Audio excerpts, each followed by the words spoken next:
Hello everybody! So today I'm going to be doing a video on some, I guess, clothing hacks you could call them, for packing for a carry-on. So myself, I like to pack very minimally and I don't like to have too much stuff on me because carry-on is the life. It's so much easier.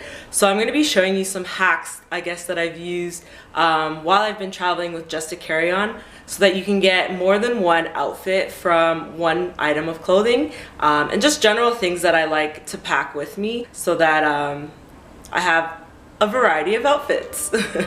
So yeah, let's get to it.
I hope you guys liked the video. It was fun. It was kind of like a fashion show.